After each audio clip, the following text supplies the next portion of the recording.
Why is this story making headlines on every news channel? What exactly is this brain-eating amoeba? Why is it spreading too fast in Kerala?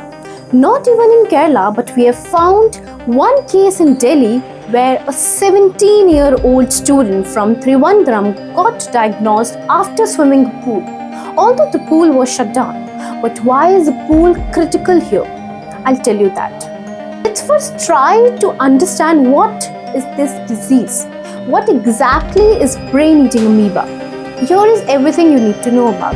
Doctors called it primary amoebic meningoencephalitis. I know, it's quite a mouthful. However, it primarily means a very rare but deadly brain infection caused by this dangerous amoeba that can turn fatal within days. Okay, here is the scary part. This tiny troublemaker doesn't enter your body if you drink water.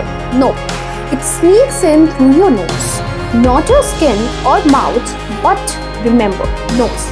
This usually happens when contaminated water goes up to your nose while swimming, diving, or using untreated water for nasal cleaning, giving the amoeba a direct highway to your brain.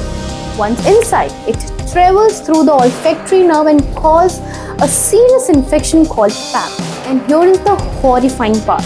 Once it reaches to your brain, it literally starts feeding on your brain tissue, which is why it's nicknamed as the brain-eating amoeba.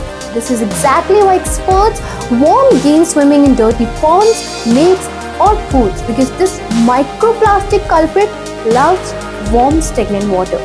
This tiny germ causes sudden brain swelling, which brings terrible headaches, high fever, nausea, vomiting, and confusion. If it gets worse, it can lead to seizures and even coma. Because it spreads so fast, doctors say it's very hard to treat on times, which makes it even more dangerous. So far this year in Kerala, there have been 69 confirmed cases of the brain-eating amoeba and sadly about 19 deaths. Now the big question, where does this brain-eating amoeba actually live?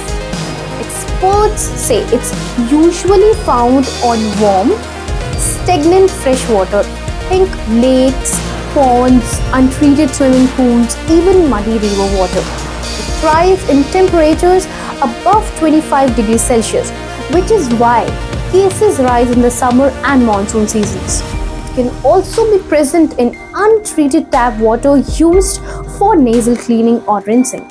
Basically, any warm, dirty water can be its perfect home.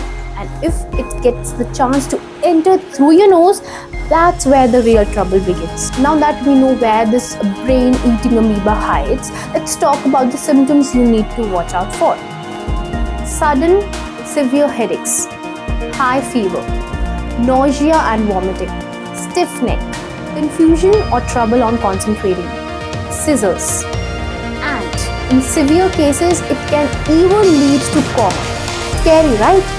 But here's the good news, you can protect yourself. You just need to follow certain steps. Avoid swimming in dirty ponds, lakes or untreated pools, especially in summer. If you use water for nasal cleansing, make sure it's boiled and cooled or use distilled water. Wear nose clips when swimming to prevent water from going up your nose. And always keep your pool water chlorinated and well maintained. While this infection is rare, it's deadly if ignored. Awareness is your first line of defense. Stay alert, stay safe, and protect yourself and your family.